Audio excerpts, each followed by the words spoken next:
Hello and welcome to Backstage Buzz at the MAC, where you get the inside story on some of the incredible shows and events hosted at the MAC. I'm Diana Martinez, and I am so excited to welcome another round of great guests to the show. We'll be speaking with a longtime supporter of the MAC and patron Debbie Borge, who will give us the insider's perspective on her experiences as an audience member. And later, Connie Canaday Howard returns to the show to share a little bit about College Theater's upcoming production of The Diary of Anne Frank. But first, we have Gib Egge, who is the coordinator of Experiential Education and Training at the College of DuPage. Gib has led students and community members on fabulous trips around the world, from the Appalachian Mountains to the Rockies and everywhere in between. Welcome, Gib. Good to have you. Thank you. Well, I have to say, just in the conversation we were having before, you were telling me about some of these trips you take our students on. Yes. And some of them last for weeks.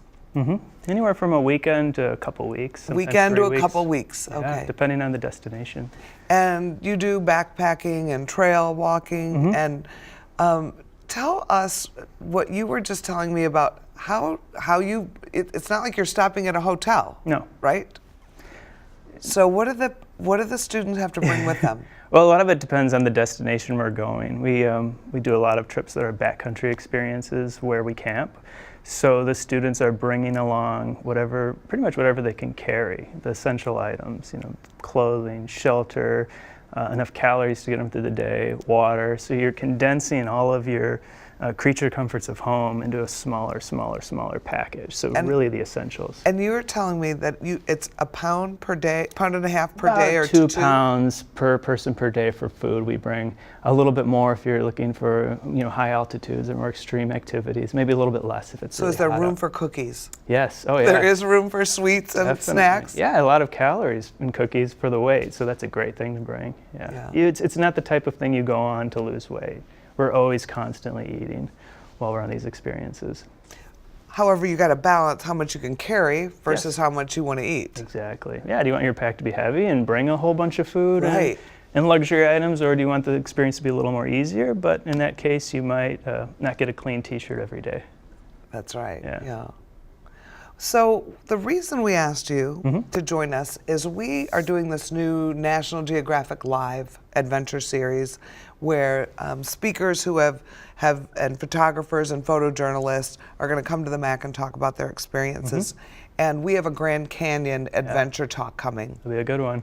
Yeah, I think so. Oh yeah. And you've done the Grand Canyon. I have. I've done the canyon many times, many parts of the canyon, and most of the time with College of DuPage students, bringing them, giving them a backpacking experience. So what makes this show unique about the Grand Canyon adventure show that we're going to see from National Geographic Live, if students can do it? Well, students can do it. The Grand Canyon and national parks in particular are very good at making something accessible to everybody. Whether it's looking at the Grand Canyon from the rim or having a river trip of multiple days down the canyon. There's something for everybody. What these guys did was something that very few have ever done. I believe they say maybe 30 people have traversed the whole entire Grand Canyon, the length of the canyon. When I bring students there, we traverse it from one rim to the bottom and up the other rim. Okay. But these guys went down the whole entire thing. And you're looking at anywhere from 500 to 700 miles, and most of it is not on trails. What you're doing, well, I shouldn't say that. They're usually animal trails. Animals are smart. They know how to get up and down this canyon in the least difficult ways. So these guys are literally following trails that animals take, looking for signs, whether it be droppings or footprints of animals, to get their way through the canyon. Really? So the animals help them to decide, the animal footprints? Yeah, there are some trails, and it's usually most of the trails are concentrated in one area of the national park, but again, these guys did the whole entire length. Many places where few people have ever traveled through. And it's a fight to find water every day. You're constantly fighting hazards, be it the weather, being cactus, venomous snakes. So it's quite a journey that these guys did take. Beyond snakes and scorpions and things like that, what other kind of wild animals might you find down there? Well, there's bighorn sheep. That's fairly common. Mountain lions you see from time to time. We've seen bobcats down in the canyon. But there are those rattlesnakes that everybody's thinking about. Another interesting animal, if you're lucky enough to see, is the California Condor, which is an incredibly rare bird, almost extinct, but they're slowly coming back. And one of the areas they've released the condors is not too far from the national park. So occasionally you'll just be having lunch or whatever, and you'll hear what sounds like a giant glider flying overhead, where it's actually one of these condors, which just have a massive wingspan. Wow. So that's now, pretty amazing. Is this something, so it's a pretty unique trek that these two gentlemen did. Yeah. And then they were photographing the whole way, which is... Right, and we talk about bringing stuff, you know, and these essential items, and these guys, in addition to the things that keep themselves alive and comfortable, have cameras with them. And one of them is a really, you know, one's a journalist, one of them is a really well-known photographer.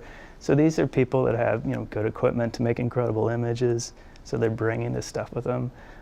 The good light, like most places in the canyon, is early in the morning or at night. So these guys are up in climate weather photographing this amazing experience they're undertaking. Is it something you would want to do? Asked me a while ago and I might have said yeah. My priorities have shifted a little bit more, you know, with family life, but I remember being a kid, you know, finally 18 years old and getting that, I don't have to ask my parents for permission anymore. So we'd jump in the car, and one of the first places I went was the Grand Canyon. Was it? You know, you read about it and it's just, wow. And it still gives me that reaction every time I go there and bring students. It's just, it's an amazing place. If you get a chance, go see it. How long do you think it would have taken them to do that trek? You know, a friend of mine did do it. It took her 2 months nonstop. Holy to cow. do the thing. So Yeah. she carried 2 months worth of supplies? She had 2 months worth of equipment. The food was dropped for her along the way. Okay. So if you're going for 2 months, You 2 you pounds. can't do it. Yeah, so there are places, you know, I'm sure she had some friends. She was a national park ranger, so she has access, I'm sure, to excellent Grand Canyon staff to bring this stuff down here. And okay, here's where your supply is going to be this day. So you're trying to get to your next supply with enough food so you can fill up and go to the next spot. And I believe that's the same thing that these Unbelievable. gentlemen did with the Grand Canyon hike. So let's talk about what you do. Mm-hmm. So you do all kinds of adventures for College of DuPage students. How many trips do you take a year? I do about 10 to 12 now. So rattle off some of the places you're going this year. This year we just got back from Panama, so we do a lot of Awesome. international programs. I'll be in Ireland and Norway later on this year. Next week we'll be in California doing some national parks and state parks between the San Francisco and Los Angeles area. Got China's in the works for next year. We've got a couple other international programs early in the year next year as well. So can anyone go on these trips? They can, yeah. You have to be 18 years old, so that's the only requirement we have. If we do go abroad, you need a passport. And just, you know, most of our classes are for beginners. However, we do have some things that are a little more rigorous. If I did have let's say the Grand Canyon, a rim-to-rim experience where you're descending 5,000 feet and, you know, climbing 6,000 feet, it's something that we want to make sure our students are know what they're getting into, to say. But most everything we do is, you know, beginner level stuff. So any community members can take it. Well, congratulations. I know you were just named like one of the best study abroad programs Yes. in the state, and I am so impressed with what you do. And Yeah, second in the country was sending students abroad. We were it's amazing. one a few years ago. In the country. Yeah, in the whole entire country. So it's That's an amazing, amazing credit to you. yeah, so and it's congratulations. and the community as well for Yes. you know, getting outside their comfort zone. Let's have you back, and we'll talk about another. Anytime you want. All right. Thank you so much Thank for you. coming on. Good to see you. Good to have you. For more information on COD's Field Studies program, call 630-942-2356. And if you liked hearing about all of Gib's experiences in the Grand Canyon, be sure to join us at the MAC on April 6th for National Geographic Live, Between River and the Rim, Hiking the Grand Canyon. $5 tickets are available for students to all National Geographic Live events. For more information, visit atthemac.org. Come to the MAC to see four-time Grammy winner and Nashville Songwriters Hall of Fame member Roseanne Cash at 7:30 p.m. Then join us for the next installment of National Geographic Live, Stranger in a Strange Land, with National Geographic photojournalist Jody Cobb on Wednesday, April 25th at 2 and 7:30 p.m. Don't miss the return of Kathleen Madigan in her new show, Boxed Wine and Bigfoot. She will be back at the MAC on Friday, April 27th at 7:30 p.m. Ma'am, I can tell by the way you talk you're a Yankee. I'm like, sir, I'm from Missouri, and let me tell you this little piece of history. I don't even know if we were in the war. I think we were half and half and just beat the crap out of one another. We never even left our own property, sir. Fight local. That was our bumper sticker. Fight local. Get your tickets for one or more of these great events at the Mackinac Art Center box office or online at themac.org or call 630-942-4000. Debbie Borge has been a longtime Buffalo Theater Ensemble subscriber and has supported the MAC for many years. She's joining us today to give us the patron's perspective on the MAC and share details about some of the events she has seen in past seasons. Thank you for joining us, Debbie. Well, thank you for having me. So, Debbie, I want to share with everybody, the reason you're here is we had a silent auction item at an event, Mojo and the Bayou Gypsies. We had a fundraiser, and you were on your way to see a show. You were going to see that show. Yes. And you were so kind as to bid on that item. I did. So thank you, and thank you for supporting the MAC. And we're happy to have a patron of the MAC here today to tell us why do you support the MAC? You know, it's been such a part of our lives. We've lived here in this area for 31 years, and we've been coming to the MAC for over 25. Wow, that's amazing. And how long have you been I know you're a big BTE fan. How long have you been a subscriber? I think it might be 27 years. Wow. Yeah, that was the first thing that we did with the MAC. Do you remember the show you saw? I do. I do. It was House of Blue Leaves, and Kurt Nabig, who is still here, was a cast member. He played a teenager who was in the Army, and I think a little off-center. Anyway, he did it so convincingly. I still remember. Wow. That. And do you remember this? Because this is the program from that show we found in the archives. Oh, yes, my. You told one of the producers that you saw the show, and she went and found that program in our archives. Wow. Isn't that crazy? So what was the day? Oh, 93. Since 1993. Well, tell me, so what do you do? What are your interests? Well, I'm retired now, and I do a lot of volunteer work with children. Nice. And what do you feel? What brings you to the arts? What does the arts do for you? Oh, I love the stories that they tell.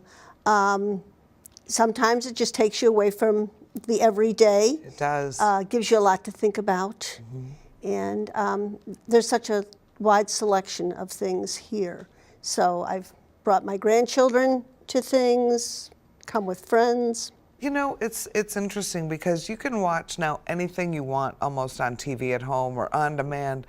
But to me, there's nothing like sitting in a theater with other people in your community, or you meet somebody new while you sit down and you chit-chat. There's just something about it to me that kind of feeds my soul.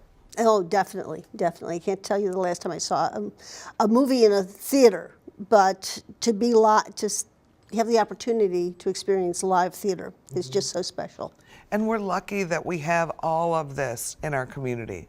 You know, we have BTE, we have the student shows, we have movies, we have films from London that you can see broadcast here. And I think as a community, I think I'm so lucky to get to do what I do for our community, and with a community that embraces it. Yes. You know, and I think it offers our community more, it makes it more livable and more definitely, fun. Definitely. You know? And there's such a diverse choice of things, lectures and, like you said, film and play and children's productions. And what else what other things do you frequent at the MAC besides BTE?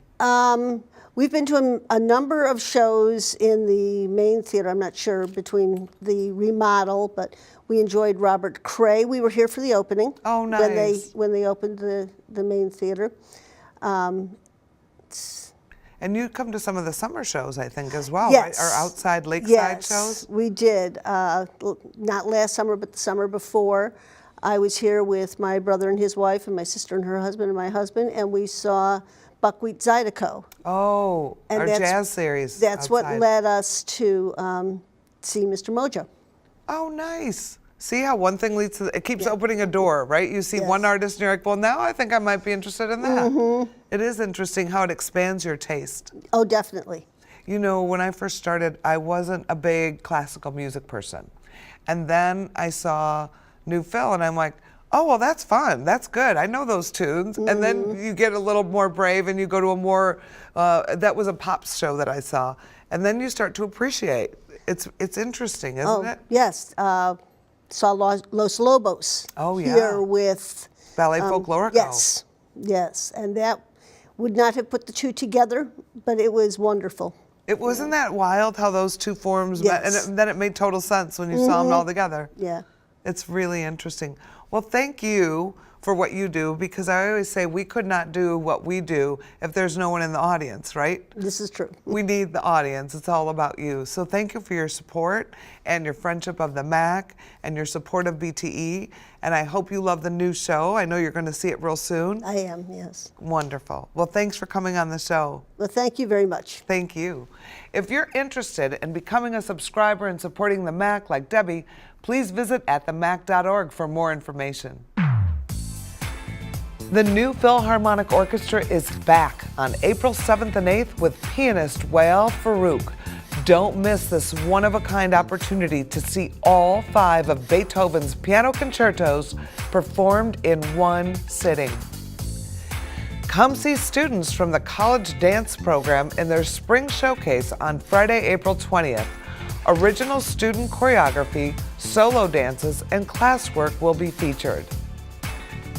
The annual Juried Student Art Exhibit will be on display in the Cleve Carney Art Gallery from April 19th through May 19th. The show will highlight the range of media being taught in the fine arts programs at the College of DuPage. For tickets or more information, visit atthemac.org.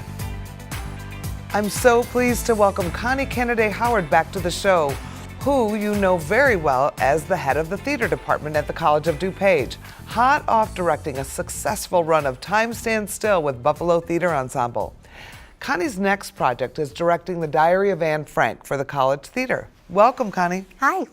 Well, so I loved that book. When I was young, I remember reading it in, I think, grade school. Did you read the book? I did. So there's something about that book that stays with you, I think, as a child, as an adult. But as you're directing it now, you know, our perspective changes. What's striking you now as you're working on this piece? A couple of things. I think, you know, what people who don't know the piece, and it's surprising how many people don't know it or know about it but don't really know it, is that part of it is a coming of age story. It's about growing up. It's just growing up in very extreme circumstances. So it's dealing with familial issues and friend issues and you know, budding romance issues. So it's that. In fact, part of the story is sort of this budding romance, young romance in a really improbable situation. But what hits me the most is that it particularly with the rewrites that happened in the what's called the new version, but it's been around for 20 years. Kesselman's adaptation is that it's really a glimpse into the determination and courage and human spirit that were present in these individuals, and a glimpse into the horror of the Holocaust from a really personal view. So those are the things that strike me most. I think actually some of that is because in the rewrite, there was 30% added to what I read when I was a child. There's 30% new material that came from the diary that her dad, Otto, deleted before it was published the first time, because it was, you know, questioning her mother, and it was about some of the fear that she felt. And so it was republished, and I think it's even more moving than the one that I read when I was in grade school. I saw the new version, and I found it more suspenseful, Yes. too. I think that the new version creates the danger factor a little bit better, that you realize what's at stake. I agree. And that I found to be really powerful in the show, because you're moving along and you're seeing this relationship and you hear those knocks and your stomach just freezes. You're like, oh my gosh. Right. One thing I think is interesting about this piece is the courage of the family who hides them, Yes. who we don't really see. Kraler and Meep, and they're really important characters, and are historical figures. So he actually went to a concentration camp as well. She wasn't at work when they were taken, so she was actually the person who found the diary and preserved it. Oh, I did not know that. Until Otto was released. But they are, what Mr. Frank calls them is that they are true friends. They're friends even in this world that we know. They're true friends. And that's what you see again and again in their little glimpses, because they couldn't have survived without them. No. They kept them alive. So, It's a timely piece right now. There's 2 Oscar nominees about, World War II. And I think World War II is always timely. It's always important. It's always right. What do you hope to have your audience walk away with when they see this show? I think I imagine that in 2 weeks' time I might come up with something else. That's okay, you can. As we morph Sure. in rehearsal. But I think what hits me the most is that, and it hits me often when I'm looking at pieces, contemporary pieces, is about the need to stand up for what's right, even when you're the minority or the sole voice. That without that, the world is unbalanced. There's no one questioning what is clearly not right. Not humane, not that there are bigger. Not logical. There's Correct. just no right, and the demonization was just and everybody's afraid, right? Right. And So- how important and how quickly those things can escalate. And I think it's just such a important message. I think I think there are metaphors to today. I was talking this morning with somebody, one of my students actually, who was in a conversation last night on Facebook that I was not a part of. I mean, I'm not friends on Facebook, but it had escalated very quickly. And she was talking to me just because she wanted a mentor, But I think so many people who were found in hiding were not discovered by the Nazis. They were turned in by neighbors who had been friends. So, and part of that is survival too. And that's part of the question, how were they really found? That's a question that remains today. There are strong theories, but we don't know for sure How they were found. because it was almost a full 2 years, and the tide had already started to turn. If they'd made it just a few more months, it might have been a completely different ending to the story. There's something about this story, though, that it seems like everybody's read it. Everybody loves this story. I'm glad you're doing this because it is powerful, and it is something that relates to so many people. I think we've had to add extra shows, right, for school groups who want to hear this story. It's one of those stories that you can never see it enough. Right.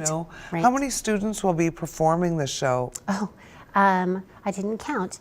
I'm sorry. 12. 12 in the show? Awesome. And are you excited about the cast? Yes. It's some people I've worked with before on completely different projects, and other people it's their first show.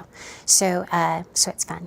What a great show to get to put on your resume as a student. I mean, it's just awesome. Well, I can't wait to see it. So we will all be rooting you on. Thank you. And wishing you the best in your opening, and get your tickets, right? Yes, yes, yes, yes. All right. The Diary of Anne Frank will run April 5th through April 15th in the Playhouse Theater. For tickets or more information, call 630-942-4000 or visit atthemac.org. That's all the time we have for today, but be sure to tune in next month for even more behind-the-scenes interviews. I'm Diana Martinez. Thanks for watching. We look forward to seeing you at the theater and next time on Backstage Buzz.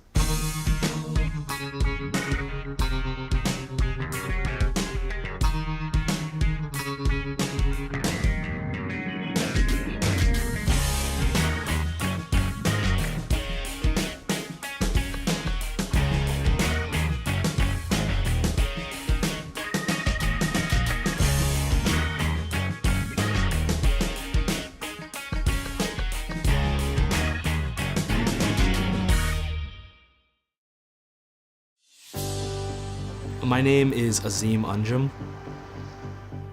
I work at Sargent & Lundy. They are a power plant design firm. I am a mechanical engineer. In high school, just like everybody else, I didn't know what I wanted to do. And I took some physics classes, and I really enjoyed them. And then engineering is the application of physics, and COD was a good way to test that. I was able to basically see if that was a good path for me without, taking a major risk. The engineering department at College of DuPage had teachers that gave students individual attention, actually made sure that the students learned the content rather than the large lecture halls. If I did not go to College of DuPage, I would be a little behind. They gave me opportunities to pursue internships, and it's because of these opportunities that I'm at the position I am today.